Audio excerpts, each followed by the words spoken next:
सहनाववतु सहनौ भुनक्तु सह वीर्यङ्करवावहै तेजस्विनावधीतमस्तु मा विद्विषावहै।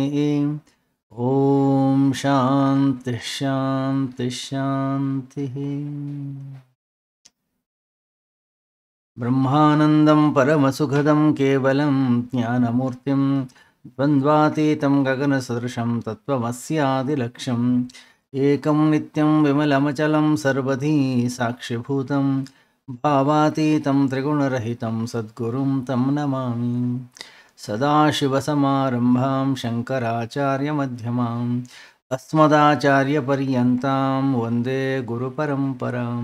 श्रुतिस्मृतिपुराणानाम् आलयं करुणालयं नमामि भगवत्पादं शङ्करं लोकशङ्करं।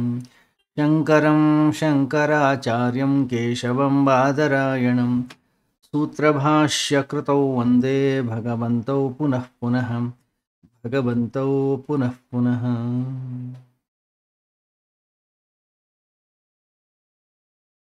ನಿತ್ಯ ಜೀವನದಲ್ಲಿ ಅಧ್ಯಾತ್ಮ ಪ್ರವಚನ ಮಾಲಿಕೆಯ ಇವತ್ತಿನ ಪ್ರವಚನವನ್ನು ನಾವು ಆರಂಭ ಮಾಡೋಣ.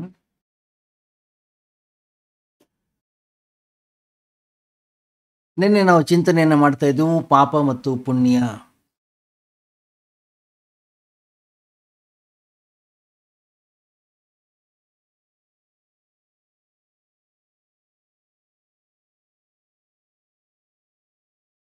ಯಾವುದನ್ನು ಮತ್ತೆ ಮತ್ತೆ ಮತ್ತೆ ಮತ್ತೆ ಮತ್ತೆ ಮತ್ತೆ ನಾವು ಮಾಡ್ತಾ ಹೋಗ್ತೀವೋ ಅದು ನಮಗೆ ಅಭ್ಯಾಸವಾಗಿಬಿಡುತ್ತೆ, ಅದೊಂದು ಚಟವಾಗಿಬಿಡುತ್ತೆ ನಮಗೆ.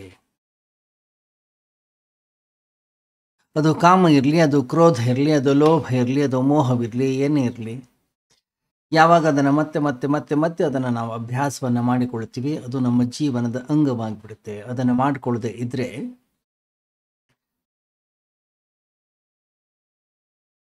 ಅವತ್ತಿನ ದಿನವೇ ಸರಿಯಾಗಲಿಲ್ವೇನೋ ಅಂತಕ್ಕಂಥ ಭ್ರಾಂತಿ ಅಂತಃಕರಣದ ಒಳಗಡೆ ಉಂಟಾಗುತ್ತೆ. ಪ್ರತಿನಿತ್ಯವೂ ಕೂಡ ಕೋಪ ಮಾಡ್ಕೊಳ್ತಾ ಇರ್ತಕ್ಕಂಥ ಒಬ್ಬ ವ್ಯಕ್ತಿ ಒಂದು ಸಹಕೋಪವನ್ನು ಮಾಡಿಕೊಳ್ಳದೆ ಇದ್ರೆ ಅವನಿಗೆ ಬೇಸರವಾಗ್ಲಿಕ್ಕೆ ಶುರುವಾಗುತ್ತೆ, ಅವನಿಗೆ ಬಹಳ ಚಡಪಡಿಕೆ ಶುರುವಾಗುತ್ತೆ. ಯಾಕೆಂದ್ರೆ ಕೋಪದಿಂದಲೇ ಆ ವ್ಯಕ್ತಿ ಒಂದು ರೀತಿಯ ನಶೆ, ಸಿಗರೇಟ್ ಸೇರ್ತಾರೆ ಅಥವಾ ಕುಡಿತಾರೆ ಅಥವಾ ಇನ್ನೇನೋ ಚಿತ್ರ ವಿಚಿತ್ರವಾಗಿರ್ತಕ್ಕಂಥ ಚಟಗಳಿರ್ತಾವೆ ವ್ಯಕ್ತಿಗೆ.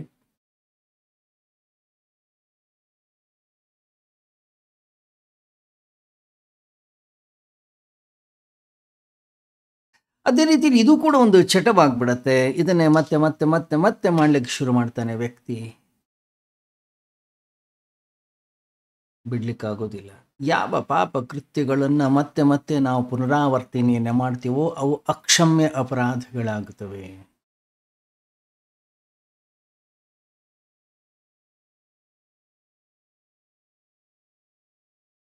ನಾವು ಜನರನ್ನು ನೋಡ್ತೀವಿ, ಕೆಲವೊಮ್ಮೆ ಕೋಪ ಮಾಡಿಕೊಳ್ತಾರೆ, ಇನ್ನು ಕೆಲವರು ಯಾವಾಗಲೂ ಕೋಪದಲ್ಲೇ ಇರ್ತಾರೆ.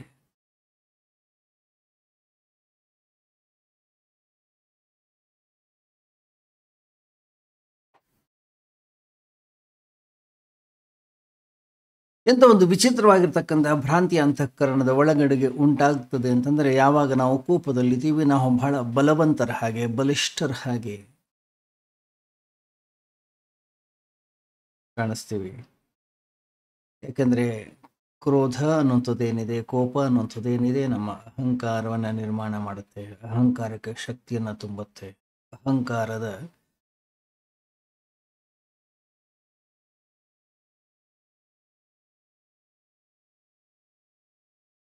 ರೂಪವನ್ನು ಕೊಡುತ್ತೆ, ಅದಕ್ಕೆ ಬಲವನ್ನು ತುಂಬಿಸ್ತದೆ. ನಾನೊಬ್ಬ ಶಕ್ತಿಶಾಲಿ, ನಾನೊಬ್ಬ ಯಜಮಾನ, ಉಳಿದವರೆಲ್ಲರೂ ಕೂಡ ನಾನು ಹೇಳಿದ ಹಾಗೆ ಕೇಳ್ತಾರೆ, ಅವರೆಲ್ಲರೂ ಕೂಡ ನಿರ್ವೀರ್ಯರು, ನಾನೊಬ್ಬ ಬಲವಂತ ಅನ್ನತಕ್ಕಂಥ ಒಂದು ಭಾವನೆಯನ್ನು, ಒಂದು ಭ್ರಾಂತಿಯನ್ನು ಅಂತಃಕರಣದ ಒಳಗಡೆಗೆ ತುಂಬುತ್ತವು. ಗಮನಿಸಿ, ಕ್ರೋಧ ನಮಗೆ ದುಃಖವನ್ನು ಕೊಡುತ್ತೆ ನಿಜ, ಆದರೆ ಅದು ಅಹಂಕಾರವನ್ನು ಕೂಡ ನಿರ್ಮಾಣ ಮಾಡುತ್ತೆ.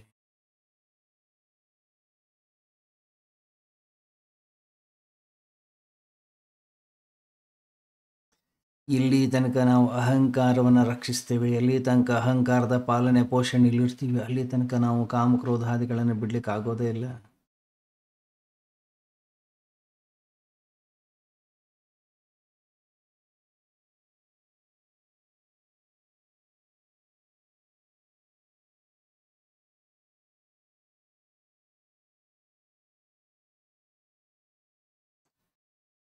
ಮಿಲ್ಟ್ರಿ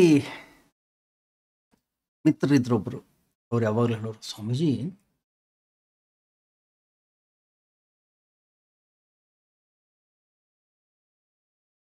ಮಹಾವೀರ ಚಕ್ರ ಅಂತೆ, ಪದ್ಮಭೂಷಣ ಅಂತೆ, ಭಾರತ ರತ್ನ ಅಂತೆ,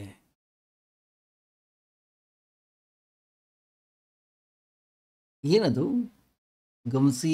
ಅಹಂಕಾರವನ್ನ ಎಷ್ಟು ಎತ್ತಿ ಇಡ್ತೇವೆ, ಎಷ್ಟು ಪೋಷಿಸ್ತೇವೆ, ಎಷ್ಟು ಪಾಲನೆಯನ್ನು ಮಾಡ್ತೀವಿ, ಅಷ್ಟು ಜಗತ್ತಿಗೆ ಒಳ್ಳೇದು.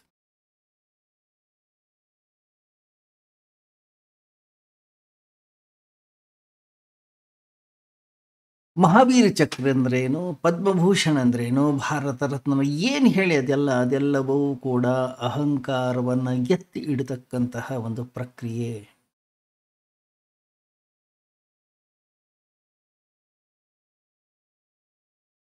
ಪರಮ ಪೂಜ್ಯ ಸಿದ್ದೇಶ್ವರ ಸ್ವಾಮೀಜಿಗೆ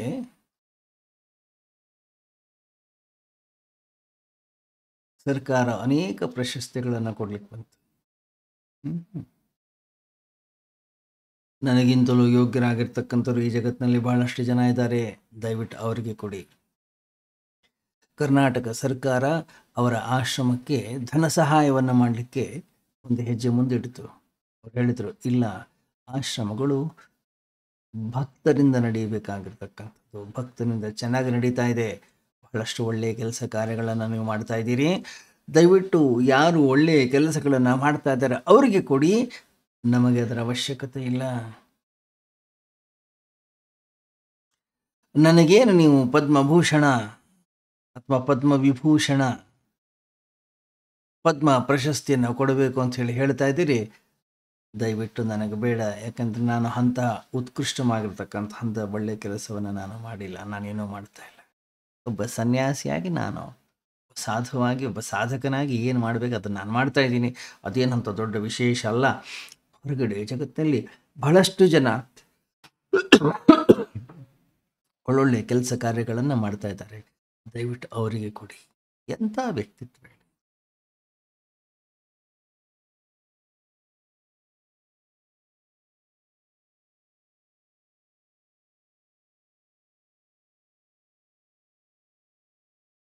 ಗಮನಿಸಿ, ನಮಗೆ ಎಷ್ಟೇ ಪ್ರಶಸ್ತಿಗಳು ಬರಲಿ, ಎಷ್ಟೇ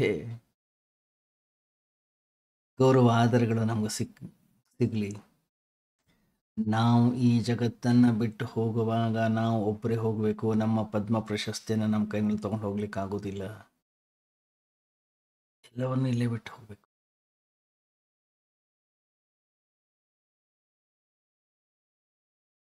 ಆದರೆ ಏನು ಮಾಡೋದು, ಅಹಂಕಾರದ ಈ ಚಕ್ರದಲ್ಲಿ ನಾವು ಯಾವಾಗ ಸಿಲುಕ್ತೀವಿ, ನಾವೇನು ವಿಚಾರವನ್ನು ಮಾಡ್ತೀವಿ, ನನ್ನ ಬಗ್ಗೆ ಜನ ಏನು ಚಿಂತನೆಯನ್ನು ಮಾಡ್ತಾ ಇದ್ದಾರೆ, ನನ್ನ ಬಗ್ಗೆ ಜನ ಏನು ಮಾತನಾಡ್ತಾ ಇದ್ದಾರೆ, ನನ್ನ ಬಗ್ಗೆ ಪಬ್ಲಿಕ್ ಒಪಿನಿಯನ್ ಅನ್ನಿಸೋದು ಏನಿದೆ,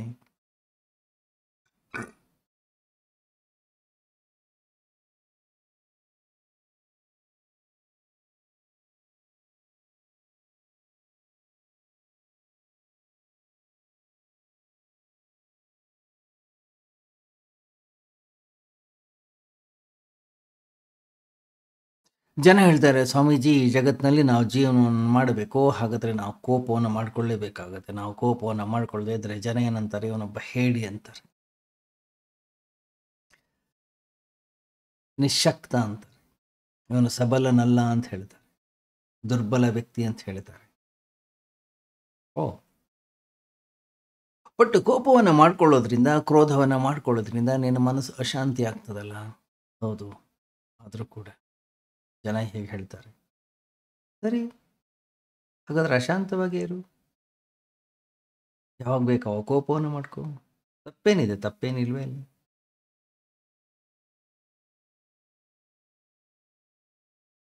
ಹೆಚ್ಚು ಕಡಿಮೆ ನಾವೆಲ್ಲರೂ ಕೂಡ ಹುಚ್ಚರಾಗಿದ್ದೀವಿ. ಗಮನಿಸಿ, ನೀವು ಮನೆಯಲ್ಲಿ ಕೋಪದ ಆ ಅಗ್ನಿಯಲ್ಲಿ ಹೆಂಡತಿ ಅಂತಕ್ಕಂಥವಳು ಹುಚ್ಚಳಾಗುತ್ತಾಳೆ, ಮನೆಯವರೆಲ್ಲ ಹೆದರಿಸ್ತಾರೆ. ಗಂಡ ಅಂತಕ್ಕಂಥವನು ಕೋಪದ ಅಗ್ನಿಯಲ್ಲಿ ಹುಚ್ಚನಾಗುತ್ತಾನೆ, ಮನೆಯವರೆಲ್ಲ ಹೆದರ್ತಾರೆ.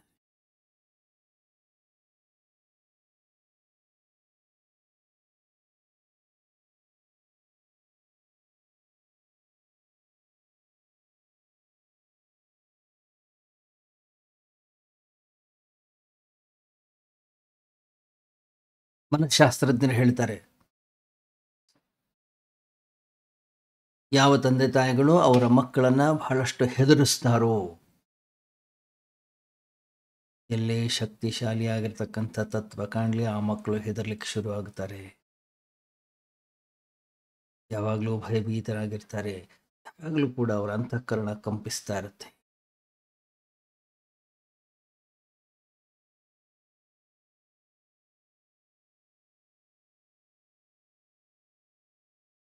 ತಂದೆ ತಾಯಿಗಳು ಹೇಳ್ತಾರೆ, ಇಲ್ಲ ಇಲ್ಲ, ಅವರು ಒಳ್ಳೆಯದಕ್ಕೆ ನಾವು ಆ ರೀತಿಯಲ್ಲಿ ಅವರನ್ನು ಬೆಳೆಸಿದ್ದೀವಿ, ಅವರು ಒಳ್ಳೆಯದಕ್ಕೆ ನಾವು ಅವ್ರನ್ನ ಹೆದರಿಸಿದ್ದೀವಿ, ಅವರು ಒಳ್ಳೆಯದಕ್ಕೆ ನಾವು ಇಂಥದ್ದನ್ನೆಲ್ಲ ಮಾಡಿದ್ದೀವಿ. ಕೋಪವನ್ನು ಮಾಡಿಕೊಳ್ಳೋದು ಮತ್ತೊಬ್ಬರ ಹಿತ, ಮತ್ತೊಬ್ಬರ ಶ್ರೇಯಸ್ಸು.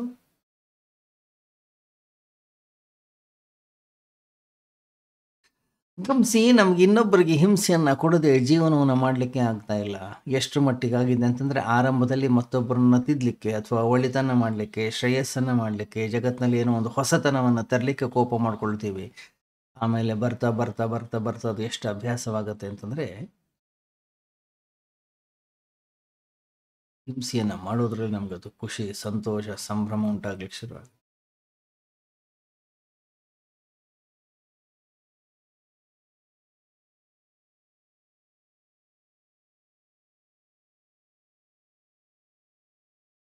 ಅದರಿಂದ ಮಾಡ್ಲಿಕ್ಕೆ ಶುರು ಮಾಡ್ತೀವಿ, ಅದರಿಂದ ದುಃಖ ಆಗ್ಲಿಕ್ಕೆ ಶುರು ಆಗುತ್ತೆ. ಇಡೀ ಜೀವನ ದುಃಖದಲ್ಲೇ ಮುಳುಗ್ತೀವಿ ನಾವು. ದುಃಖವನ್ನು ಬಿಡ್ಲಿಕ್ಕೆ ನಮ್ಮ ಕೈನಲ್ಲಿ ಆಗೋದೇ ಇಲ್ಲ.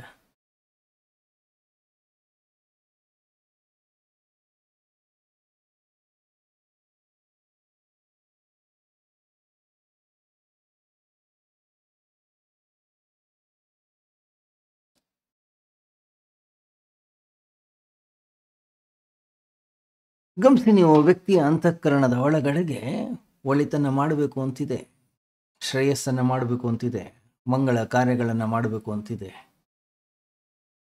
ಆದರೆ ಏನು ಮಾಡೋದು, ವ್ಯಕ್ತಿ ರೋಗಿಯಾಗಿದೆ.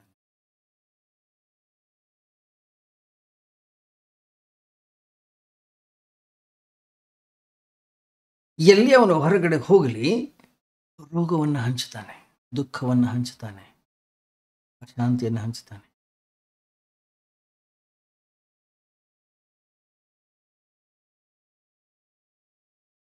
ಅಂತಃಕರಣದ ಒಳಗಡೆಗೆ ಒಳಿತನ್ನು ಮಾಡಬೇಕು ಅಂತಿದೆ, ಅದು ಹೊರಗಡೆಗೆ ಬರುವಷ್ಟರಲ್ಲಿ ಅದು ಎಲ್ಲರಿಗೂ ದುಃಖವನ್ನು ಉಂಟು ಮಾಡುತ್ತೆ, ನೋವನ್ನು ಉಂಟು ಮಾಡುತ್ತೆ.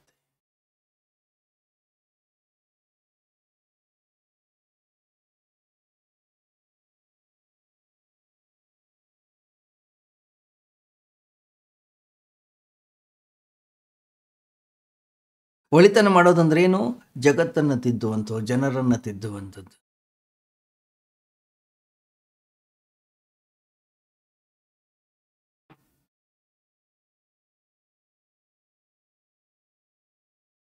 ಗಮನಿಸ್ಬೇಕು ನೀವು, ಜನ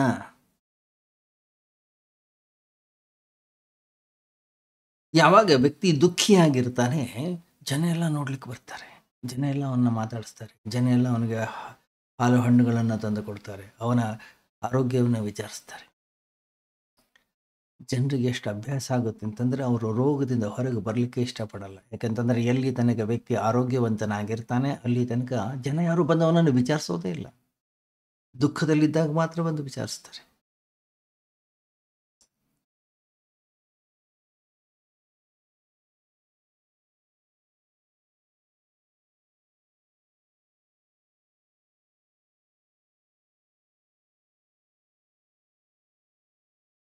ಆದ್ದರಿಂದ ಜಗತ್ತಿನಲ್ಲಿ ಯಾರೂ ದುಃಖದಿಂದ ದೂರವಾಗಲಿಕ್ಕೆ, ನೋವಿನಿಂದ ದೂರವಾಗಲಿಕ್ಕೆ, ಸಮಸ್ಯೆಗಳಿಂದ ದೂರವಾಗಲಿಕ್ಕೆ ಇಷ್ಟಪಡೋದೇ ಇಲ್ಲ. ಅದರಲ್ಲೇ ಇರ್ತಾರೆ, ಅದನ್ನೇ ಗಟ್ಟಿಟ್ಕೊಂಡಿದ್ದೀವಿ, ಅದರಲ್ಲಿ ಏನೋ ಸುಖ ಕಾಣ್ತಾ ಇದ್ದೀವಿ, ಅದರಲ್ಲಿ ಏನೋ ಸಂತೋಷವನ್ನು ಕಾಣ್ತಾ ಇದ್ದೀವಿ ನಾವು.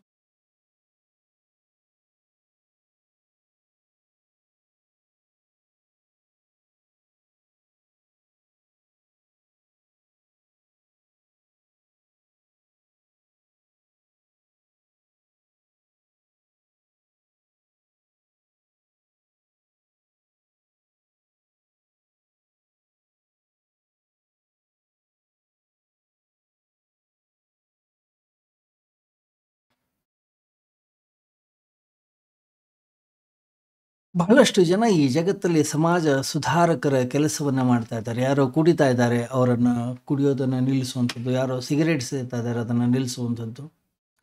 ಗಮನಿಸಿ ನೀವು, ಎಲ್ಲಿ ತನಕ ಆ ವ್ಯಕ್ತಿ ಕುಡಿತಾ ಇರ್ತಾನೆ ಅಲ್ಲಿ ಜೊತೆಗೆ ಇವನ ಸಂಬಂಧ ಇರುತ್ತೆ. ಯಾವತ್ತು ಕುಡಿಯೋದನ್ನು ಬಿಟ್ಟ ಇವನ ಸಂಬಂಧ ಕತ್ತರಿಸಿ ಹೋಗ್ತದೆ. ನನಗೆ ಸಂಬಂಧವನ್ನು ಕತ್ತರಿಸ್ಲಿಕ್ಕೆ ಇಷ್ಟ ಇಲ್ಲ.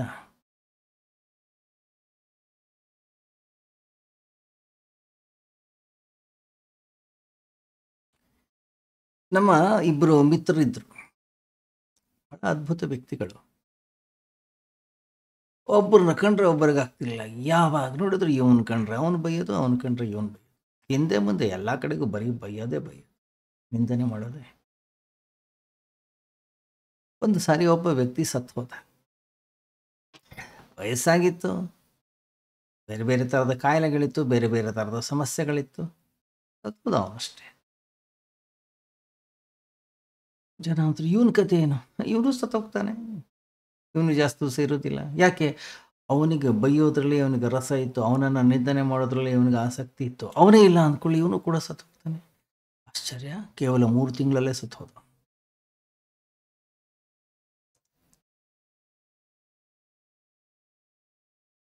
ಗಮನಿಸಿ, ಮಿತ್ರಗಳಲ್ಲಿ ಮಾತ್ರ ಒಳ್ಳೆ ರೀತಿಯ ಸಂಬಂಧ ಇರುತ್ತೆ, ಮಿತ್ರರಲ್ಲಿ ಮಾತ್ರ ಬಹಳ ಮೋಹ ಇರುತ್ತೆ ಅಂತ ತಿಳ್ಕೊಳ್ಬೇಡಿ. ಶತ್ರುಗಳಲ್ಲಿಯೂ ಕೂಡ ಮೋಹ ಇದೆ.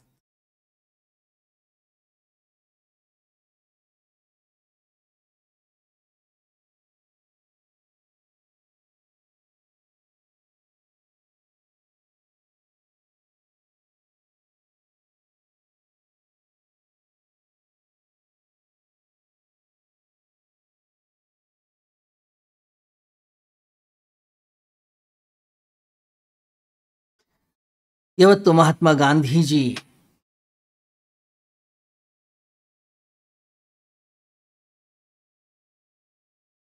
ಬುಲೆಟ್ನಿಂದ ಕೊಂದು ಹಾಕಿದ್ರು.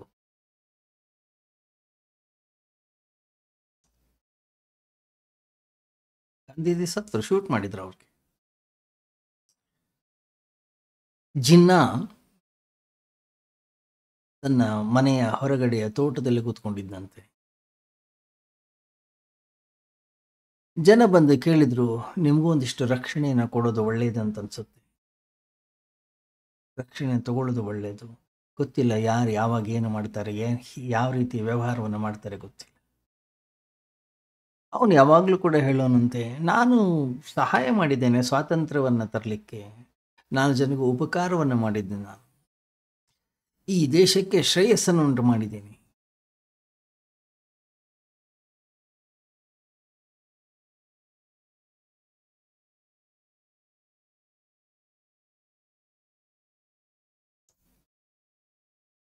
ಗಾಂಧಿ ಸತ್ತ ಸುದ್ದಿಯನ್ನು ಕೇಳಿ ಜಿನ್ನಾ ಉದಾಸನಾಗಿದ್ದ.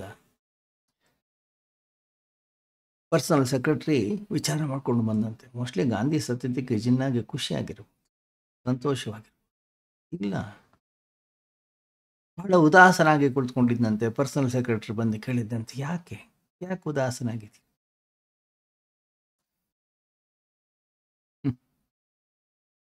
ಗಾಂಧೀಜಿ ಇರೋ ತನಕ ಏನೋ ಜೀವನ ಪೂರ್ತಿ ಇದೆ ಅನ್ನಿಸ್ತಾ ಇತ್ತು, ನಮ್ಮಲ್ಲೇ ಖಾಲಿ ಅನ್ನಿಸ್ತಾ ಇದೆ. ಯಾರನ್ನು ಬೈಲಿ ನಾನು, ಯಾರ ಜೊತೆಗೆ ಹೋರಾಡಲಿ, ಯಾರ ಜೊತೆ ಸಂಘರ್ಷವನ್ನು ಮಾಡಲಿ ನಾನು?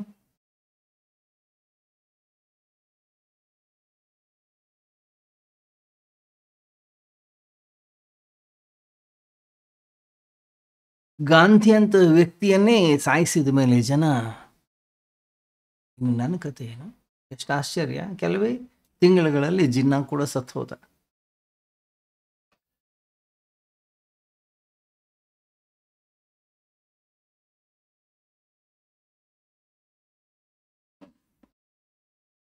ಬಹಳ ವಿಚಿತ್ರವಾಗಿದೆ ಈ ಸಂಬಂಧ ಅನ್ನುವಂಥದ್ದು. ಹೇಗೆ ನಾವು ಮತ್ತೊಬ್ಬ ವ್ಯಕ್ತಿಯ ಜೊತೆಗೆ ಸಂಬಂಧವನ್ನು ಕಲ್ಪಿಸಿಕೊಂಡಿರ್ತೀವಿ ನಮ್ಗೆ ಗೊತ್ತಿಲ್ಲ. ಯಾಕೆ ಹೇಳಿ? ನಮ್ಮ ಅಹಂಕಾರ.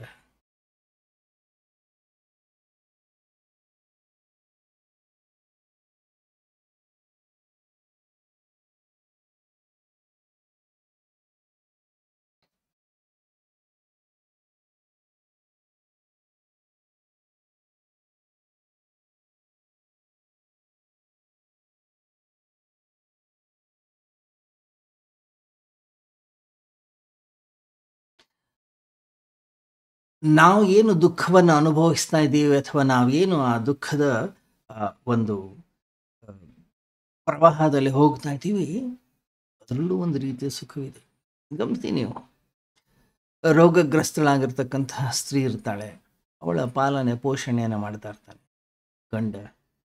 ಗಂಡನ ಅಂತಃಕರಣದಲ್ಲಿ ಒಂದೇ ಒಂದು ಭಾವನೆ, ಏನು ಹೇಗಾದರೂ ಮಾಡಿ ಅವಳು ಹುಷಾರಾದ್ರೆ ಸಾಕು, ಆರಾಮಾದ್ರೆ ಸಾಕು.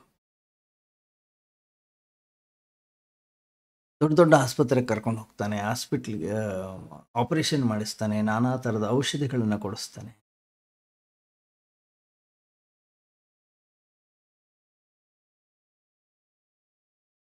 ಒಂದು ವೇಳೆ ಹೆಂಡತಿ ಹುಷಾರಾದ್ಲು, ಹೆಂಡತಿಗೆ ಭಯವಾಗುತ್ತೆ. ಯಾಕೆ? ಏನಾದರೂ ಹುಷಾರಾದರೆ ಗಂಡ ನನ್ನನ್ನು ಇದೇ ರೀತಿ ಆಮೇಲೆ ನೋಡ್ಕೊಳ್ಳೋದಿಲ್ಲ.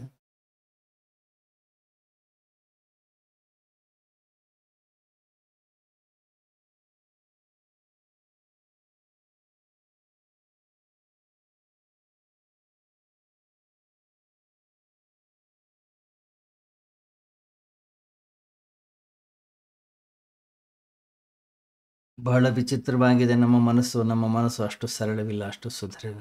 ಏನು ನಾವು ತಿಳಿದಷ್ಟು ಸರಳವಾಗಿಲ್ಲ, ಅದು ಬಹಳ ಕಠಿಣವಾಗಿದೆ. ಗಮನಿಸಿ ನೀವು, ಈ ಜಗತ್ತಿನಲ್ಲಿ ಬಹಳ ದೊಡ್ಡ ದೊಡ್ಡ ಸಮಾಜ ಸುಧಾರಕರಾಗಿ ಹೋಗಿದ್ದಾರೆ.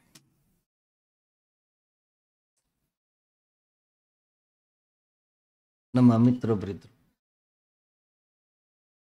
ಸಮಾಜದ ಸುಧಾರಣೆಗಾಗಿ ವೈಶ್ಯರ ಏನೊಂದು ಕುಲ ಇದೆ ಅದನ್ನು ಇಲ್ಲವಾಗಬೇಕು, ಅವ್ರಿಗೂ ಕೂಡ ಒಂದು ಒಳ್ಳೆಯ ರೀತಿಯ ಜೀವನವನ್ನು ಕೊಡಬೇಕು ಅಂತ ಹೇಳಿ ಬಹಳಷ್ಟು ಪ್ರಯತ್ನವನ್ನು ಮಾಡ್ತಾ ಇದ್ರು. ಬಂದು ಹೇಳೋರು, ಕೊನೆಗೆ ಯಾರೋ ಒಬ್ಬರು ಸಜೆಸ್ಟ್ ಮಾಡಿದ್ರು, ಹಾಗಾದ್ರೆ ನೀವೇ ಅವ್ರಿಗೆ ಜೀವನವನ್ನು ಕೊಡಿ. ಕೊನೆಗೆ ಅವರೊಬ್ಬ ವೇಶ್ಯನ್ನೇ ಮದುವೆ ಆದ.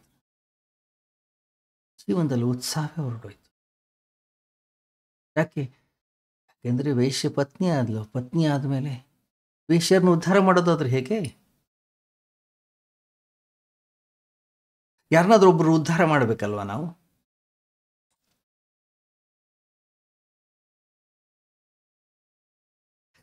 ಎಲ್ಲಿ ತನಕ ಬಡವರು ಇರ್ತಾರೆ ಅಲ್ಲಿ ತನಕ ಅವ್ರನ್ನ ಉದ್ಧಾರ ಮಾಡೋದ್ರಲ್ಲಿ ಆಸಕ್ತಿಯನ್ನು ಹೊಂದಿರ್ತಾರೆ ಜನ. ಎಲ್ಲಿ ತನಕ ರೋಗಿಗಳಿರ್ತಾರೆ ಅವ್ರಿಗೆ ಒಳಿತನ ಮಾಡಬೇಕು ಅಂತಕ್ಕಂಥ ಅವಶ್ಯಕತೆ, ಉತ್ಸಾಹಿಗಳಾಗಿರ್ತಾರೆ ಜನ.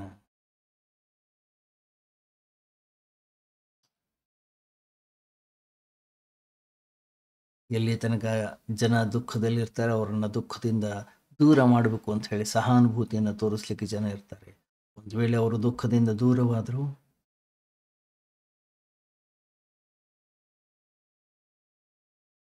ಆಮೇಲೆ ಯಾರಿಗೆ ಸೇವೆ ಮಾಡೋದು, ಯಾರಿಗೆ ಒಳಿತನ ಮಾಡೋದು ನಾವು? ಅದಕ್ಕೆ ಜನ ತಮಗೆ ರೋಗ ಬಂದ್ರೂ ಕೂಡ ಆ ರೋಗವನ್ನು ಎಷ್ಟು ಹಿಗ್ಗಿಸಿ ಹೇಳ್ತಾರೆ, ಎಷ್ಟು ದೊಡ್ಡದನ್ನಾಗಿ ಮಾಡ್ತಾರೆ ಅಂದರೆ ಸಹಾನುಭೂತಿಯನ್ನು ಪಡೀಲಿಕ್ಕೆ.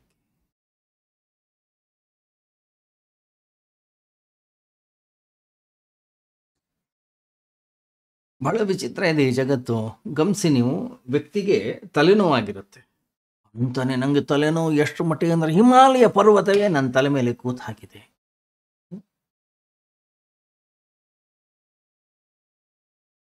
ಯಾಕೆ? ಜನ ನನ್ನನ್ನು ಬಂದು ವಿಚಾರಿಸಬೇಕು, ಜನ ನನ್ನ ಆರೋಗ್ಯವನ್ನು ಕೇಳಬೇಕು, ಜನ ನನ್ನ ಬಗ್ಗೆ ಮಾತನಾಡಬೇಕು, ಜನ ನನ್ನ ಮೇಲೆ ಸಹಾನುಭೂತಿಯನ್ನು ತೋರಿಸ್ಬೇಕು. ಗೊತ್ತಿತ್ತೋ ಗೊತ್ತಿಲ್ಲದೆಯೋ ನಾವೆಲ್ಲರೂ ಕೂಡ ಮತ್ತೊಬ್ಬರಿಂದ ಸಹಾನುಭೂತಿಯ ಭಿಕ್ಷೆಯನ್ನು ಕೇಳ್ತಾ ಇದ್ದೀವಿ.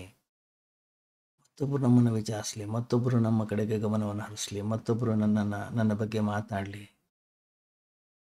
ಅದಕ್ಕೆ ನಾನು ಅತ್ಯಂತ ಮಹತ್ವಪೂರ್ಣ, ನಾನು ಅತ್ಯಂತ ಶ್ರೇಷ್ಠ, ನಾನು ಅತ್ಯಂತ ಸುಂದರ, ನಾನು ಅತ್ಯಂತ ವಿದ್ಯಾವಂತ, ಬುದ್ಧಿವಂತ.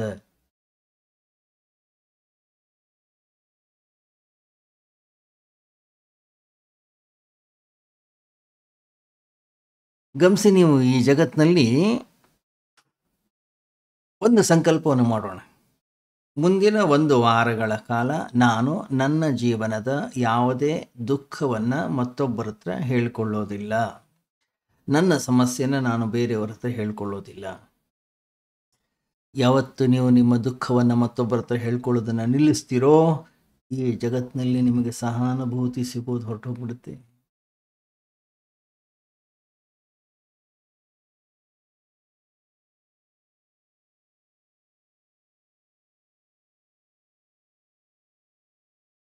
ಸಂಬಂಧಗಳು ಬದಲಾಗುತ್ತವೆ.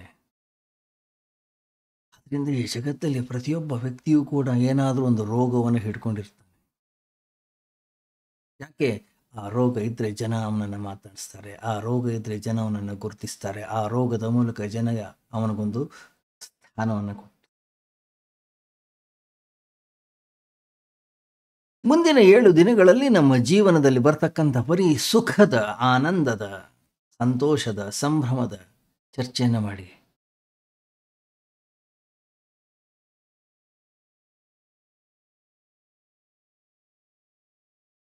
ಹತ್ತಿರ ಬಂದಂಥ ಜನ ಗಾಬರಿ ಆಗ್ತಾರೆ. ನಿಮ್ಮ ಬೆನ್ನು ಹೇಗಿದೆ?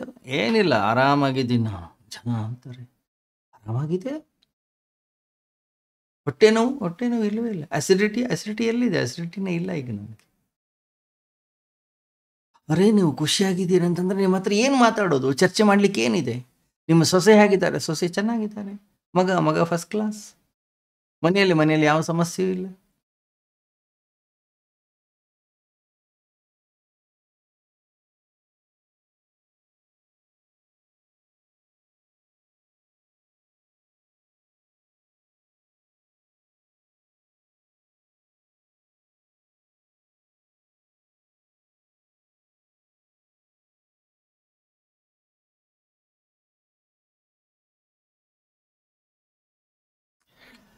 ಅಹಂಕಾರ ಅಷ್ಟು ಸರಳವಾಗಿ, ಅಷ್ಟು ಸುಲಭವಾಗಿ ಯಾವುದನ್ನು ಕೂಡ ಬಿಟ್ಟುಕೊಡೋದಿಲ್ಲ.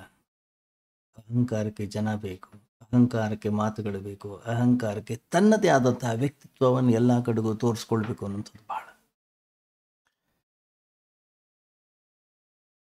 ನಮ್ಮ ಮಿತ್ರೊಬ್ಬರಿದ್ರು, ಅವ್ರ ಹತ್ರ ಜನ ಬರೋರು. ಜನ ಬಂದಾಗ ಅವ್ರು ಹೇಳೋರು, ಸ್ವಾಮೀಜಿ ನಮ್ಮಲ್ಲಿ ಈ ಥರದ ಸಮಸ್ಯೆ ಇದೆ, ನಮ್ಮಲ್ಲಿ ಹಣಕಾಸಿನ ಸಮಸ್ಯೆ ಇದೆ, ನಮ್ಮಲ್ಲಿ ಬೆನ್ನು ನೋವಿನ ಸಮಸ್ಯೆ ಇದೆ, ನಮ್ಮಲ್ಲಿ ಹೊಟ್ಟೆ ನೋವಿದೆ, ನಮ್ಮಲ್ಲಿ ಆ ಥರದ್ದಿದೆ, ಈ ಥರದ್ದಿದೆ. ನಮ್ಮ ಮಿತ್ರರು ಸ್ವಾಮೀಜಿ ಹೇಳೋರು, ಹೇಯ್, ಇದು ಸಮಸ್ಯೆ ಅಲ್ಲ, ನಿನ್ನಲ್ಲಿ ಕುಂಡಲಿನಿ ಎನಿಸೋದು ಜಾಗೃತವಾಗ್ತಾ ಇದೆ. ಯಾವಾಗ ವ್ಯಕ್ತಿಯಲ್ಲಿ ಕುಂಡಲಿನಿ ಎನಿಸೋದು ಜಾಗೃತವಾಗುತ್ತೋ ಇದೆಲ್ಲವೂ ಕೂಡ ಆಗುತ್ತೆ. ಇದಕ್ಕೆ ಜಾಸ್ತಿ ಮಹತ್ವವನ್ನು ಕೊಡಬಾರ್ದು.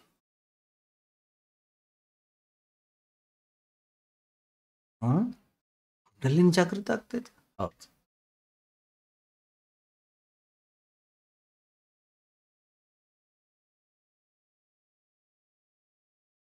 ಇದೆಲ್ಲ ಸಹಜ. ಇದಕ್ಕೆಲ್ಲ ಹೆಚ್ಚಿನ ಬೆಲೆಯನ್ನು ಕೊಡ್ಲಿಕ್ಕೆ ಹೋಗ್ಬೇಡ. ನೀನು ಅತ್ಯಂತ ಶ್ರೇಷ್ಠ ವ್ಯಕ್ತಿ ಆಗೋನಿದೆಯಾ.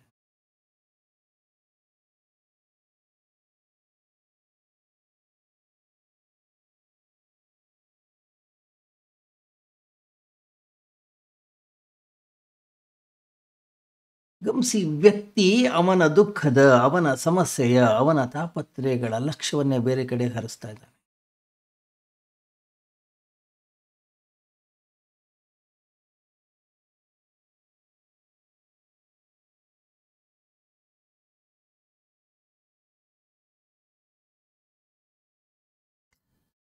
ಪಾಪದಲ್ಲಿ ದುಃಖ ಇದೆ, ಅದರಿಂದ ಅದನ್ನು ಮಾಡೋದು ಬೇಡ. ಪುಣ್ಯದಲ್ಲಿ ಸುಖವಿದೆ, ಅದನ್ನು ಮಾಡೋಣ. ಅದರ ಕಡೆಗೆ ಹೆಚ್ಚಿನ ಲಕ್ಷ್ಯವನ್ನು ವಹಿಸೋಣ.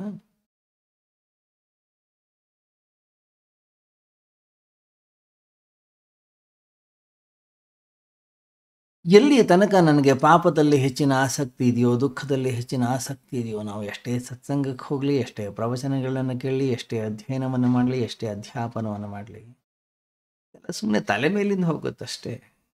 ಏನು ಪ್ರಯೋಜನ ಆಗೋದಿಲ್ಲ.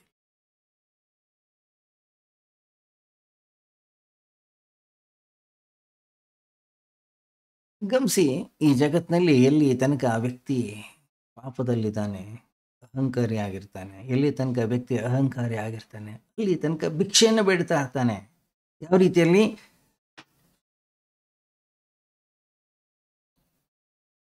ನನ್ನ ಹತ್ರ ಹಣ ಇದೆ, ನಾನೊಬ್ಬ ಶ್ರೀಮಂತ, ಆದ್ದರಿಂದ ನೀವು ನನ್ನನ್ನು ಪ್ರೀತಿಸಬೇಕು, ನನ್ನನ್ನು ಮಾತಾಡಿಸ್ಬೇಕು. ನಾನು ನೋಡಲಿಕ್ಕೆ ಬಹಳ ಸುಂದರವಾಗಿದ್ದೀನಿ, ಆದ್ದರಿಂದ ನೀವು ನನ್ನನ್ನು ಮಾತಾಡಿಸ್ಬೇಕು, ನನ್ನನ್ನು ಪ್ರೇಮಿಸಬೇಕು. ನನ್ನಲ್ಲಿ ವಿದ್ಯೆ ಇದೆ, ನನ್ನಲ್ಲಿ ಬುದ್ಧಿ ಇದೆ, ನಾನೊಬ್ಬ ಒಳ್ಳೆಯ ಮಾತುಗಾರ, ನಾನೊಬ್ಬ ಒಳ್ಳೆಯ ಶಿಸ್ತಿನ ಸಿಪಾಯಿ, ಆದ್ದರಿಂದ ನೀವು ನನ್ನನ್ನು ಮಾತನಾಡಿಸ್ಬೇಕು, ನನಗೆ ವಿಶೇಷವಾಗಿರ್ತಕ್ಕಂಥ ಸ್ಥಾನಮಾನವನ್ನು ಕೊಡಬೇಕು.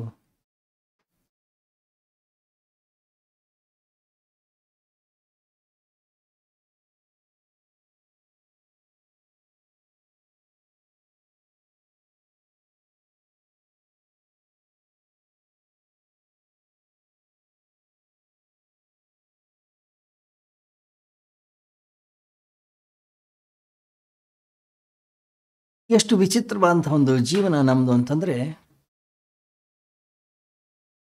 ಹೇಗಾದರೂ ಮಾಡಿ ಜಗತ್ತಿನ ಕೇಂದ್ರ ಬಿಂದು ನಾನಾಗಬೇಕು.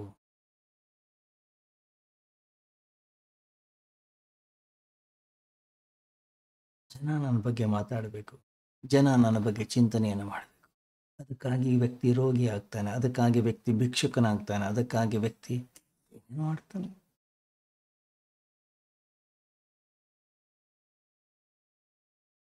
ಗಮನಿಸಿ ನೀವು, ಮನೆಯಲ್ಲಿ ಸ್ತ್ರೀ ಇದ್ದಾಳೆ, ಹೆಂಡತಿ, ಯಾವಾಗ ಅವಳಿಗೆ ಪ್ರೀತಿ ಪ್ರೇಮ ಬೇಕು ಅನ್ನಿಸ್ತದೋ ಹುಷಾರದೆ ಮಲ್ಕೊಂಡು ಬಿಡ್ತಾಳೆ. ಎಲ್ಲರೂ ಓಡಿ ಬರ್ತಾರೆ, ಗಂಡ ಓಡಿ ಬರ್ತಾನೆ.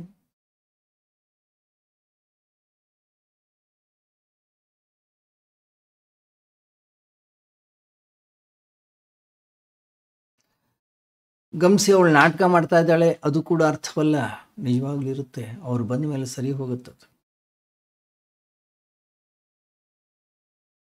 ನಮ್ಮ ಅಂತಃಕರಣ ಅನ್ನೋದು ಎಷ್ಟು ನಿಷ್ಣಾತವಾಗಿದೆ ಅಂತಂದರೆ, ನಮ್ಗೆ ಬೇಕಂದಾಗ ತಲೆನೋವು ಬರುತ್ತೆ, ನಮ್ಗೆ ಬೇಕಂದಾಗ ಜ್ವರ ಬರುತ್ತೆ, ನಮ್ಗೆ ಬೇಕಂದ ರೋಗಗಳು ಬರ್ಲಿಕ್ಕೆ ಶುರು.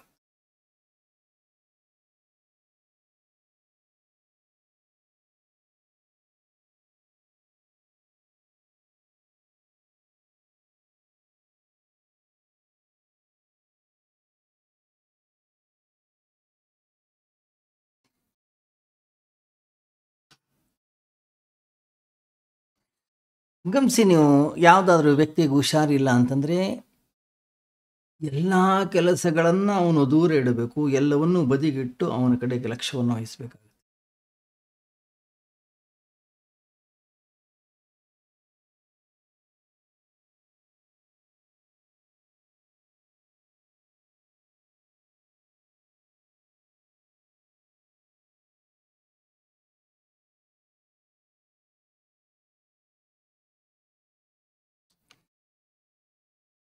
ಆದ್ದರಿಂದ ಜಗತ್ತಿನಲ್ಲಿ ಏನೇನು ಒಳ್ಳೆಯ ಕೆಲಸಗಳನ್ನ ಮಾಡಬೇಕು ಅಂತಿದೆ ಅದನ್ನು ತಕ್ಷಣ ಮಾಡಬೇಕು, ಪದೇ ಪದೇ ಮಾಡ್ತಾರೆ.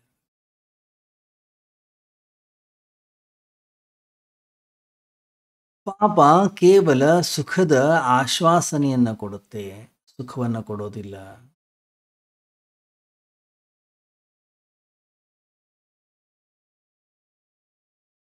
ದೂರದಲ್ಲಿದ್ದಷ್ಟು ಸುಂದರವಾಗಿರುತ್ತೆ, ಹತ್ತಿರ ಹೋದ್ಕೊಳ್ಳಿ ಅದು ನಮಗೆ ಚುಚ್ಚಲಿಕ್ಕೆ ಶುರು ಮಾಡುತ್ತೆ, ಮುಳ್ಳಾಗುತ್ತೆ.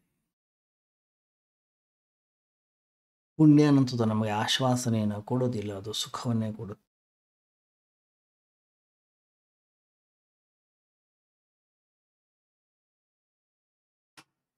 ಪುಣ್ಯ ಅನ್ನೋಂಥದ್ದು ಹೇಳುತ್ತೆ, ತಪಸ್ಸನ್ನು ಮಾಡು, ಪ್ರಯತ್ನವನ್ನು ಮಾಡು, ತಪಶ್ಚರ್ಯನ್ನು ಮಾಡು, ಪ್ರಯತ್ನವನ್ನು ಮಾಡು, ಕಷ್ಟಪಡು. ಅದು ಸರಳವಾಗಿ ಸಿಗುವಂಥದ್ದಲ್ಲ, ಸುಲಭವಾಗಿ ಸಿಗುವಂಥದ್ದಲ್ಲ, ಮತ್ತೆ ಮತ್ತೆ ಪ್ರಯತ್ನವನ್ನು ಮಾಡಬೇಕಾಗುತ್ತೆ. ಪಾಪ ಹೇಳುತ್ತೆ, ಏನು ಮಾಡೋ ಅವಶ್ಯಕತೆ ಇಲ್ಲ, ಎಲ್ಲ ಸಿಕ್ಕಿಬಿಡುತ್ತೆ. ಆದರೆ ಪುಣ್ಯ ಹೇಳುತ್ತೆ, ಇಲ್ಲ, ಹೇಳಿದ್ರೆ ಸಾಕು ಸಿಕ್ಕಿಬಿಡುತ್ತೆ ಏನು ಹೇಳುತ್ತೆ ಪಾಪ. ಆದರೆ ಪುಣ್ಯ ಹೇಳುತ್ತೆ, ಇಲ್ಲ, ಕಷ್ಟಪಡಬೇಕು, ಅದನ್ನು ಅರ್ಜನೆಯನ್ನು ಮಾಡಬೇಕು, ಸತತವಾಗಿರ್ತಕ್ಕಂಥ ಪ್ರಯತ್ನವನ್ನು ಮಾಡಬೇಕು. ಪಾತ್ರತೆಯನ್ನು ನಾವು ಗಳಿಸಬೇಕಾಗತ್ತೆ, ಪಾತ್ರತೆಯನ್ನು ನಾವು ಹೊಂದಬೇಕಾಗತ್ತೆ, ಆವಾಗ ಮಾತ್ರ ನಮಗೆ ಸಿಗುತ್ತೆ. ಈ ಜಗತ್ತಿನಲ್ಲಿ ಯಾವುದು ಫ್ರೀಯಾಗಿ ಸಿಗುತ್ತೋ ಬಹಳಷ್ಟು ಕೇರ್ಫುಲ್ ಆಗಿರಬೇಕು.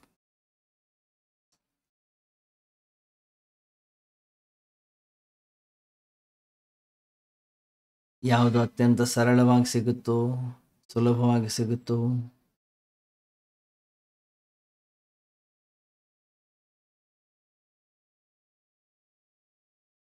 ಅದು ಸುಖವನ್ನೇ ಕೊಡಬೇಕಂತೇನಿಲ್ಲ, ಸಂತೋಷವನ್ನೇ ಕೊಡಬೇಕಂತೇನಿಲ್ಲ. ಯಾವುದನ್ನು ನಮ್ಮ ಸ್ವ ಅರ್ಜನೆಯಿಂದ, ನಮ್ಮ ಪ್ರಯತ್ನದಿಂದ ಬಹಳಷ್ಟು ಕಷ್ಟಪಟ್ಟು ನಾವು ಅದನ್ನು ಗಳಿಸ್ತೀವೋ ಅದರಲ್ಲಿ ಸುಖ ಇದೆ, ಅದರಲ್ಲಿ ಸಂತೋಷ ಇದೆ. ಯಾವ ವ್ಯಕ್ತಿ ದುಃಖದ ಆ ಒಂದು ಪೀಡೆಯ ಮೂಲಕ ಹೋಗ್ತಾನೋ ಅಲ್ಲೊಂದು ಆನಂದ ಇದೆ, ಅಲ್ಲೊಂದು ಸಂತೋಷ ಇದೆ, ಅಲ್ಲೊಂದು ಸಂಭ್ರಮವಿದೆ. ಗಮನಿಸಿ ನೀವು, ಹೊಸದಾದಂತಹ ಒಂದು ಮಗು, ತಾಯಿಯ ಗರ್ಭದಿಂದ ಮಗು ಏನು ಹುಟ್ಟಿ ಬರ್ತದಲ್ಲ, ಎಂಥ ಒಂದು ಪೀಡೆಯನ್ನು ಅನುಭವಿಸ್ತಾಳೆ, ಎಂಥ ಒಂದು ನೋವನ್ನು ಅನುಭವಿಸ್ತಾಳೆ. ಈ ಜಗತ್ತಿನಲ್ಲಿ ಅದಕ್ಕೆ ಸಮಾನವಾಗಿರ್ತಕ್ಕಂಥ ನೋವು ಇನ್ನೊಂದಿಲ್ಲ. ಎಷ್ಟು ಹೆಚ್ಚಿನ ನೋವನ್ನು ತಾಯಿ ಅನುಭವಿಸ್ತಾಳೆ, ಅಷ್ಟು ಹೆಚ್ಚಿನ ಸುಖವನ್ನು ಆ ತಾಯಿ ಅನುಭವಿಸ್ತಾಳೆ. ಇಡೀ ಜೀವನ ಪೂರ್ತಿ ಆ ಮಗುವನ್ನು ಪ್ರೀತಿಸ್ತಾಳೆ. ಯಾಕೆ? ಆ ನೋವು ಅಷ್ಟು ಸುಖವನ್ನು ಕೊಡುತ್ತೆ ಅವಳಿಗೆ. ಆಮೇಲೆ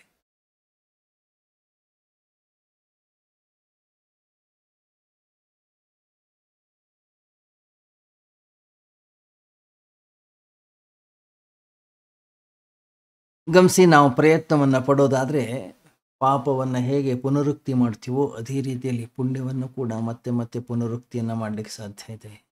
ಅದನ್ನು ಕೂಡ ನಾವು ಅಭ್ಯಾಸ ಮಾಡಿಕೊಳ್ಬೇಕು. ಮತ್ತೆ ಮತ್ತೆ ಒಳಿತನ್ನು ಕೇಳಬೇಕು. ಪೌನಃ ಪುಣ್ಯೇನ ಶ್ರವಣಂ ಅಂತ ಹೇಳ್ತಾರೆ. ಮತ್ತೆ ಮತ್ತೆ ಶ್ರವಣವನ್ನು ಮಾಡಬೇಕು, ಮತ್ತೆ ಮತ್ತೆ ಹೋಗಬೇಕು, ಮತ್ತೆ ಮತ್ತೆ ಅಧ್ಯಯನವನ್ನು ಮಾಡಬೇಕು.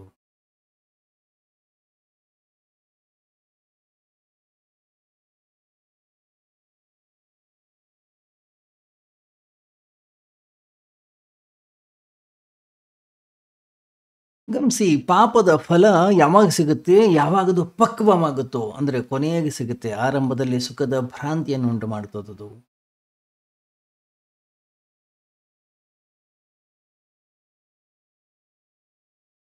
ಈ ಜೀವನ ಅನ್ನುವಂಥದ್ದು ಏನಿದೆ, ಇದೊಂದು ನಿರಂತರವಾಗಿರ್ತಕ್ಕಂತಹ ಶಿಕ್ಷಣ.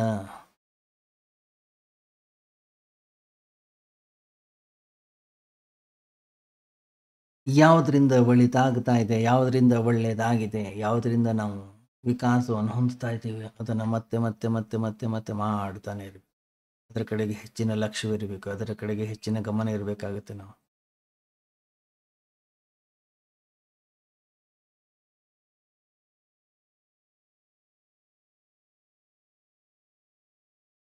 ಒಳ್ಳೆಯ ಕೆಲಸಗಳನ್ನು ಮಾಡ್ತಾ ಹೋಗಬೇಕು. ನಾವು ಅದು ಯಾವತ್ತೊಂದು ಸಪಕ್ವವಾಗುತ್ತೆ, ನಮಗೆ ಪುಣ್ಯ ಪ್ರಾಪ್ತಿ ಆಗುತ್ತೆ, ಸುಖ ಪ್ರಾಪ್ತಿ ಆಗುತ್ತೆ.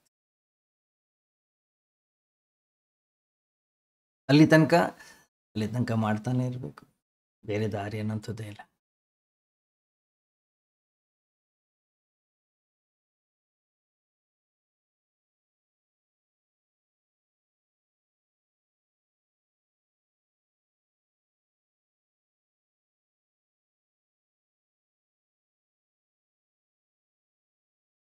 ಆದರೆ ಮನುಷ್ಯನ ಮನಸ್ಸು ವಿಚಾರ ಮಾಡುವಂತಹ ಶೈಲಿಯೇ ಬೇರೆ. ನನಗೇನಾಗೋದಿಲ್ಲ, ಕ್ರೋಧ ನನ್ನನ್ನು ಆವರಿಸೋದಿಲ್ಲ, ಕಾಮ ನನ್ನನ್ನು ಆವರಿಸೋದಿಲ್ಲ, ನನ್ನ ಅಂತಃಕರಣದಲ್ಲಿ ಮೋಹ ಮಮಕಾರ ಅನ್ನೋದು ಬರಲಿಕ್ಕೆ ಸಾಧ್ಯವಿಲ್ಲ. ಅದೇನಿದ್ರು ಬೇರೆಯವ್ರಿಗೆ ಹೋಗುತ್ತೆ. ಬೇರೆಯವರು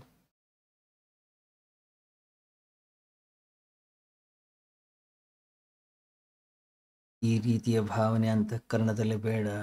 ಆ ದ್ವಾರದ ಮೂಲಕವೇ ಅವುಗಳ ಪ್ರವೇಶವಾಗುತ್ತೆ ನಮ್ಮ ಜೀವನದಲ್ಲಿ.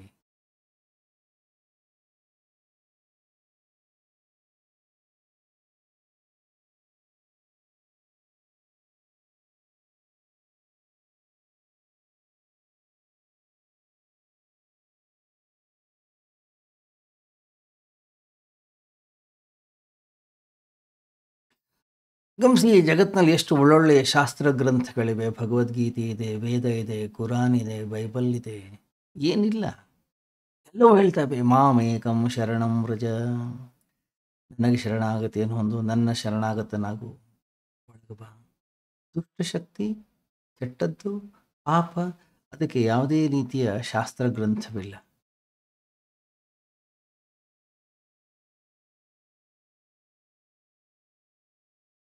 ಪಾಪ ಕಾರ್ಯಗಳಿಗೆ ಯಾವ್ದಾದ್ರು ಶಾಸ್ತ್ರ ಗ್ರಂಥ ಇದೆಯಾ? ಅದಕ್ಕೆ ವಿಧಿವಿಧಾನಗಳಿವೆ? ಏನಿಲ್ಲ. ಯಾರು ಏನು ಹೇಳೋದು ಕೂಡ ಇಲ್ಲ. ಕೂಡ ಎಲ್ಲರೂ ಅದರಿಂದ ಹೋಗ್ತಾರೆ.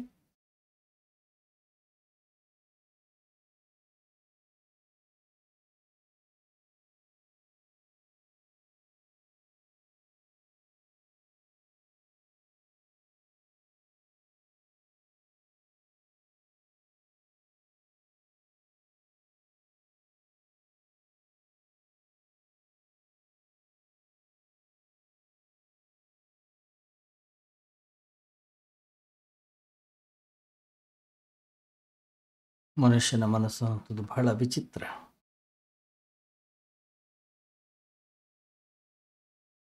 ಆಂತರಿಕವಾಗಿ ನಾವು ಸ್ವಲ್ಪ ಹೇಳ್ಬೇಕಾಗುತ್ತೆ, ಸ್ವಲ್ಪ ಚಿಂತನೆಯನ್ನು ಮಾಡಬೇಕಾಗುತ್ತೆ, ಸ್ವಲ್ಪ ವಿಚಾರವನ್ನು ಮಾಡಬೇಕಾಗುತ್ತೆ.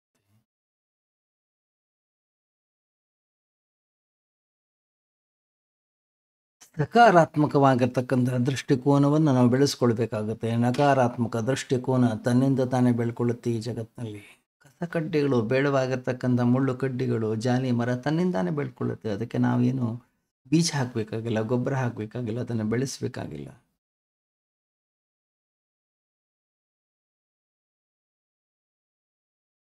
ಜೀವನದಲ್ಲಿ ಒಳ್ಳೆಯದನ್ನು ಬೆಳೆಸ್ಕೊಳ್ಬೇಕು, ಒಳ್ಳೆಯದರ ಕಡೆಗೆ ನಮ್ಮ ಲಕ್ಷ್ಯವನ್ನು ಹರಿಸಬೇಕು. ನಾವು ಪ್ರಯತ್ನವನ್ನು ಮಾಡಬೇಕಾಗುತ್ತೆ. ನಮ್ಮ ಮನೆಯ ತೋಟದಲ್ಲಿ ಒಂದಿಷ್ಟು ಒಳ್ಳೆಯ ಗಿಡಗಳನ್ನು ನಾನು ಬೆಳೆಸಬೇಕು, ನಾನು ಕಷ್ಟಪಡಬೇಕು. ಆ ಒಳ್ಳೆಯ ಗಿಡ ಬೆಳಿಲಿಕ್ಕೆ 4 ಗೂಟವನ್ನು ಹಾಕಿ ನಾನು ಬೇಲಿಯನ್ನು ಕಟ್ಟಿರ್ತೀನಿ. ಆ ಗೂಟ ಸಿಗಿರ್ತದೆ, ಒಳ್ಳೆಯ ಗಿಡ ಏನಿದೆ ಅದು ಸತ್ತು ಹೋಗುತ್ತೆ. ಯಾಕೆ? ಬೇಡವಾದ್ದು ತನ್ನಿಂದ ತಾನೇ ಬೆಳೆಯುತ್ತೆ. ಬೇಡವಾದ್ದಕ್ಕೆ ನಾವು ಏನೂ ಪ್ರಯತ್ನವನ್ನು ಮಾಡೋ ಅವಶ್ಯಕತೆ ಇಲ್ಲ ಈ ಜಗತ್ತಿನಲ್ಲಿ.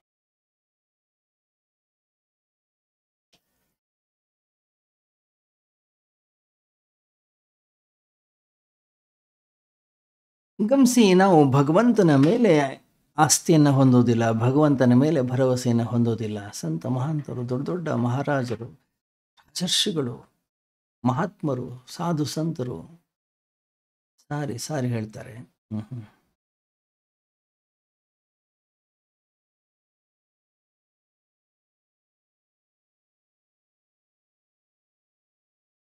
ಬಹಳ ವರ್ಷಗಳ ಹಿಂದೆ ನಾನು ದಾವಣಗೆರೆಯಲ್ಲಿದ್ದಾಗ ಒಂದಿಷ್ಟು ಜನ ಮಾತೆಯರು ಬಂದರು. ಬಂದು ಹೇಳಿದ್ರು, ಸ್ವಾಮೀಜಿ, ವೇದ ಮಂತ್ರಗಳನ್ನು ಸ್ತ್ರೀಯರು ಹೇಳಬಾರ್ದು ಅಂತ ಹೇಳ್ತಾರೆ, ಇದು ನಿಜಾನ?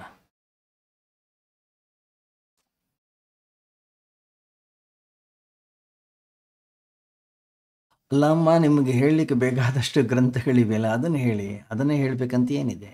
ಬೇಡ ಅಂದರೆ ಬೇಡ, ಬಿಟ್ರಾಯ್ತು. ನಿಮಗೆ ಹೇಳಲಿಕ್ಕೆ ಬೇಕಾದಷ್ಟು ಸ್ತೋತ್ರಗಳಿವೆ, ಸಹಸ್ರನಾಮಗಳಿವೆ, ಭಜನೆಗಳಿವೆ, ಅದನ್ನು ಹೇಳಿ. ಇಲ್ಲ ಇಲ್ಲ, ನಾವು ಅದನ್ನೇ ಕಲಿಬೇಕು.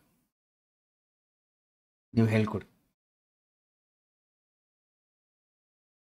ಅದು ಯಾಕಷ್ಟು ಜಿದ್ದಿ?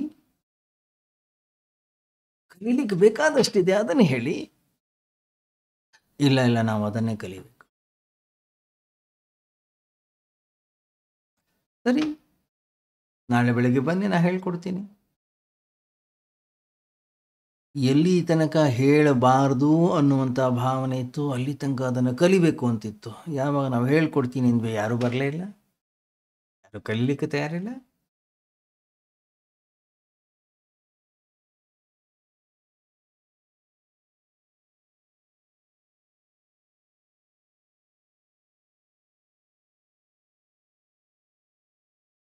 ಗಮನಿಸಿ, ಸಾಧನೆ ಈ ದಾರಿಯಲ್ಲಿ, ನಮ್ಮ ಈ ಜೀವನದ ಈ ಸಾಧನಾ ಮಾರ್ಗದಲ್ಲಿ ನಮ್ಮ ಮನಸ್ಸೇ ಅತ್ಯಂತ ಪ್ರಾಮುಖ್ಯತೆಯನ್ನು ಪಡೆಯುತ್ತೆ. ಆ ಮನಸ್ಸಿಗೆ ಸರಿಯಾದ ತಿಳುವಳಿಕೆಯನ್ನು, ಮನಸ್ಸಿಗೆ ಸರಿಯಾದ ಜ್ಞಾನವನ್ನು ಕೊಡಬೇಕಾಗುತ್ತೆ.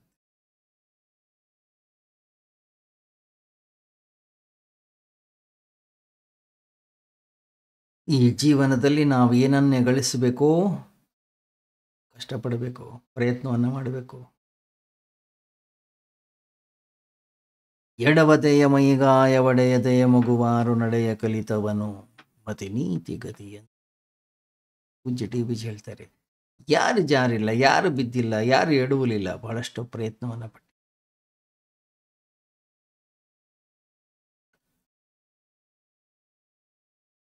ಈಗ ತಾನೇ ಹುಟ್ಟಿರ್ತಕ್ಕಂತಹ ಮಗುವನ್ನು ನೋಡಿ, 1 ತಿಂಗಳು, 2 ತಿಂಗಳು, 3 ತಿಂಗಳು ಆಗ್ತದೆ. ಆ ಮಗು ಎಲ್ಲರನ್ನು ನೋಡ್ತಾ ಇರುತ್ತೆ, ಎಲ್ಲರೂ ಕೂಡ ಓಡಾಡ್ತಾ ಇರ್ತಾರೆ. ಅದಕ್ಕೂ ಇಷ್ಟ, ನಾನು ಕಾಲಲ್ಲಿ ನಡಿಬೇಕು, ನಾನು ಕೈ ಬೀಸ್ಕೊಂಡು ಓಡಾಡಬೇಕು ಅಂತ ಇಷ್ಟ. ಬಟ್ ಅದಕ್ಕಾಗೋದಿಲ್ಲ, ನಡೆಯೋಕ್ಕಾಗಲ್ಲ, ಅದು ಅಸಹಾಯಕ.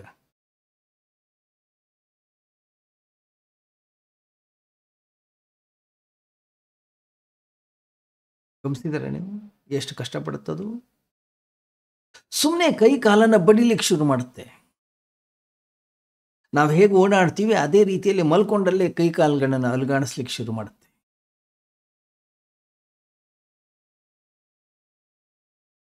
ಬಹಳಷ್ಟು ದಿನಗಳ ಕಾಲ ಅದೇ ಕೆಲಸವನ್ನು ಮಾಡಿದ ಮೇಲೆ ಅದಕ್ಕೆ ಗೊತ್ತಾಗುತ್ತೆ, ಇಲ್ಲ,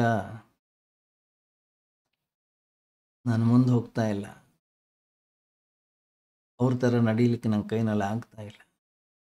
ಈ ರೀತಿ ಮಾಡಿದರೆ ನಡೆಯೋದನ್ನು ಕಲಿಯೋದಿಲ್ಲ ನಾನು.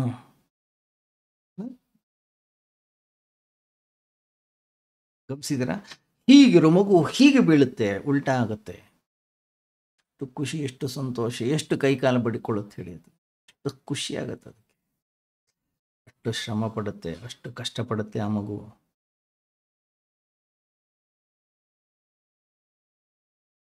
ನಾವು ತಿಳಿದಷ್ಟು ಸರಳವಿಲ್ಲ. ಅಲ್ಲಿಗೆ ನಿಲ್ತು ಇಲ್ಲ, ಸವರ್ಕೊಂಡು ಸವರ್ಕೊಂಡು ಸವರ್ಕೊಂಡು ಮುಂದೆ ಬರ್ಲಿಕ್ಕೆ ಶುರು ಮಾಡುತ್ತೆ. ಆ ರೀತಿಯಲ್ಲಿ ಅದರ ಪ್ರಯತ್ನ ಅನ್ನೋಂಥದ್ದು ಆರಂಭವಾಗುತ್ತೆ ಈ ಜೀವನದಲ್ಲಿ. ಇವತ್ತಿಗೆ ನಾವೆಲ್ಲ ನಡೀತಾ ಇದ್ದೀವಿ. ಅದೇ ಒಂದು ಅದ್ಭುತ, ಅದೇ ಒಂದು ಆಶ್ಚರ್ಯ, ಅದೇ ಒಂದು ವಿಚಿತ್ರ ಈ ಜಗತ್ತಿನಲ್ಲಿ.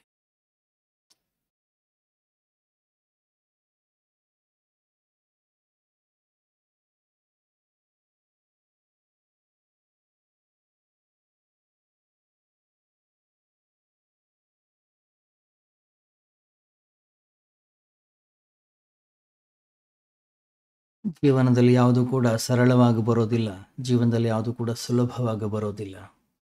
ಅದರಿಂದ ಬಹಳಷ್ಟು ಶ್ರಮ ಪಡಬೇಕಾಗುತ್ತೆ, ಬಹಳಷ್ಟು ಕಷ್ಟಪಡಬೇಕಾಗುತ್ತೆ. ಸತತವಾಗಿರ್ತಕ್ಕಂಥ ಪ್ರಯತ್ನದ ಅವಶ್ಯಕತೆ ಇದೆ.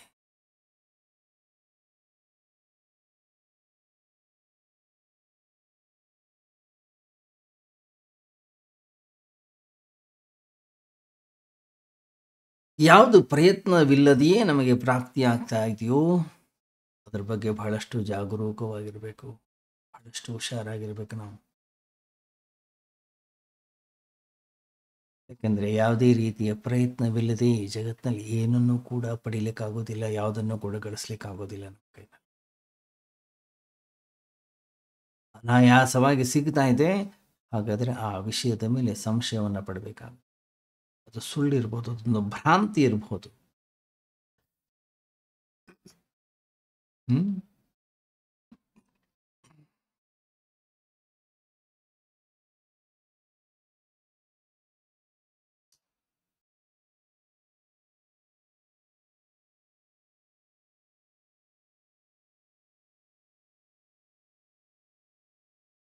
ಅವಕಾಶ ಸಿಕ್ಕಾಗೆಲ್ಲ ಮತ್ತೆ ಮತ್ತೆ ಮತ್ತೆ ಮತ್ತೆ ಮತ್ತೆ ಮತ್ತೆ ಅಂತಃಕರಣದ ಒಳಗಡೆಗೆ ಆ ರೀತಿಯ ಚಿಂತನೆಯನ್ನು ಮಾಡ್ತಾ ಇದ್ದರೆ ನಮಗೆ ಗೊತ್ತಿಲ್ಲದೆಯೇ ನಮ್ಮಿಂದ ಪುಣ್ಯ ಕರ್ಮಗಳು ಘಟಿಸಲಿಕ್ಕೆ ಶುರು ಆಗ್ತವೆ. ಒಳ್ಳೆಯ ರೀತಿಯ ಕರ್ಮಗಳು ನಾವು ಮಾಡಲಿಕ್ಕೆ ಅವಕಾಶವಾಗುತ್ತೆ.